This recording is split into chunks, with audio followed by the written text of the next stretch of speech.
we're going to bring up Dr. Lodge, who will explain some of the economics and how the canal works and the real impact. In the national media, Illinois is, and Army Corps of Engineers dramatically overstated the case and the impact of closing the locks would have. So, Dr. Taylor, if you can help us out, and then we'll open up for questions.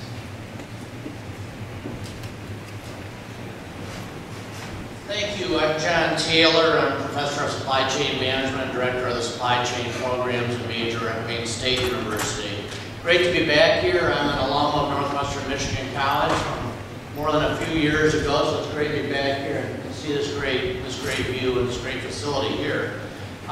We were asked by the Attorney General's office, my colleague and I, Mr. James Roach, who's retired from Michigan Department of Transportation, where he oversaw a number of issues related to water transportation and rail transportation and so on. Jim, my colleague, and I were asked by the Attorney General's office to look at the impact on freight transportation and handling costs and so on in the Chicago area if the two locks were closed. The lock in downtown Chicago, known as the Chicago Lock, and the lock on the Calumet, Calsag, known as the O'Brien Lock. And we did that. We have extensive background in this kind of research. I've done a number of studies on all kinds of transportation issues in Michigan, highway funding issues, intermodal transportation issues. I was a member of the President's National Commission on Intermodal Transportation. I've been involved in ocean shipping issues in the Great Lakes and looking at the impact if ocean ships no longer were to come in and so on. So this type of research is similar to work we've done in the past. So we looked at the flows, we toured the canals by water, we toured the canals by land, and we studied the businesses on the canal that use the waterways. Many of those businesses on the canal use rail to a greater extent than barge, even though they're located on the canal itself. We did a lot of secondary research and put together about a 30-some page report that looks at what the impact would be. And a couple of salient facts from that report. In a nutshell, there will be some impact on Chicago area businesses, but that impact needs to be put into perspective relative to the problems we're going to have in the Great Lakes if Asian carp get in and the kind of cost impact there would be in the Great Lakes economy. There's about 7 million tons of freight that moves through the O'Brien Lock. There's almost no freight at the downtown Chicago Lock. 39 barges in 08. It's very little. So it's really all about the O'Brien Lock on the Calumet River, Calsag Channel. 7 million tons. What is 7 million tons? It's 7 million tons of stone, sand, primary steel, coke. Attorney General probably familiar with other kinds of coke. He's probably heard prosecuted. But this is a different kind of coke. This is the kind of coke that goes into, I'm sure you prosecuted many of those kinds of cases, you know, but this is coke that goes into steel. And some of that comes up, imported coke from China that comes into New Orleans, and comes up to Mississippi, and comes up into the steel mills in the Chicago area. A relatively small amount of the steel produced in the Chicago area leaves and goes outbound by barge. For instance, in Chicago, there's about 350,000 tons of steel produced every week, that range, and about that amount of steel in a whole year goes down the canal by barge. So, you know, a whole year's worth of 350,000 tons, that's equal to about 1 week's production in Chicago. But that's 7 million tons of basic commodities. How much is that? How much is 7 million tons? Well, to give you maybe some perspective, it's about less than 1% of the total cargo moving around Chicago.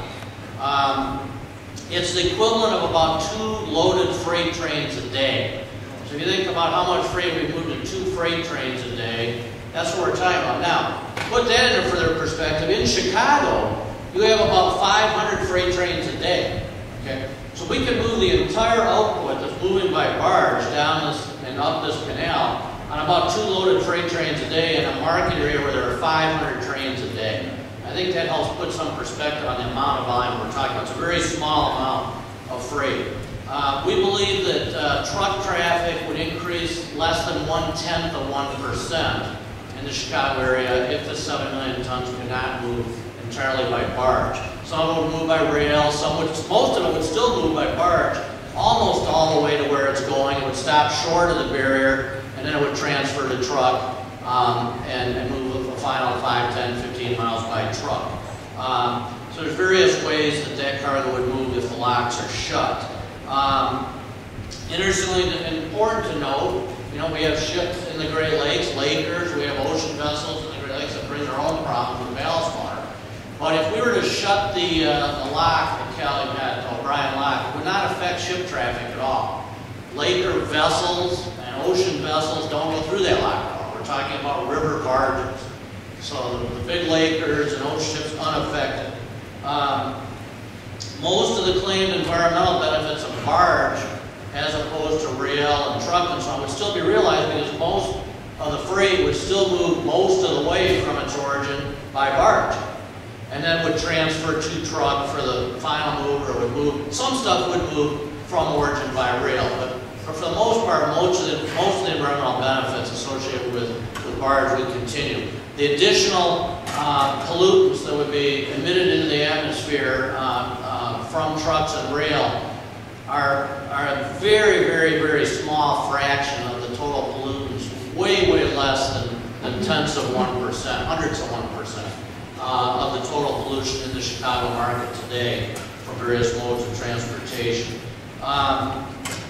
It's pretty common, by the way, for freight to move along multiple modes and paths, and for there to be changes over time. There is ample capacity. There's been a suggestion that rail and truck cannot handle this volume. This is a drop in the bucket to the rail and the trucking system. An absolute drop in the bucket. There's plenty of capacity to handle this amount of freight. In total then, when you look at how this freight would move, the extra handling costs, the extra transportation costs, we believe the total impact would be about $70 million a year on the Chicago economy. Now, what is $70 million a year? Let's put that into perspective. The Chicago area economy is about $521 billion. $70 million a year of extra cost for transportation and handling is approximately 13/1,000ths of 1% of the Chicago area economy.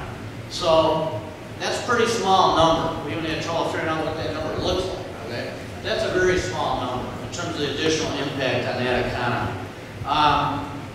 And in many ways, this is not a key part of our analysis, but there's been claims that this would eliminate barge jobs and other kinds of jobs in the Chicago area. One of the reasons it will cost $70 million more, it will actually add more jobs in trucking and rail and so on that are eliminated in the barge sector. And that's part of why it will cost $70 million more dollars. I'm going to leave it at that. Well, one last point. Barge traffic, as Attorney General Cox pointed out, and Congressman Camp pointed out, I think, is going down. That's a heavily subsidized mode of transportation. And despite those subsidies and demand from that industry for even more subsidies from the federal government, barge traffic over the last 15 years has dropped about 8% in total across the country, while rail and truck have gone up at dramatically higher levels over that time period. This particular lock, the O'Brien lock, is down about 50% from 1994 to 2007, and that's a fairly steady progression, and it reflects the changes in the national and the Illinois and the city of Chicago area economy towards services and higher tech products and so on. But there would be, bottom line, there would be an impact. I guess it's for policymakers to try to weigh the equities, and for the courts to weigh the equities. Approximately a $70 million impact, we believe, if these locks are shut per year, versus the potential damage to the Great Lakes economy every year, which is in the billions of dollars according to those experts. So I'll leave it at that. Thank you for your time.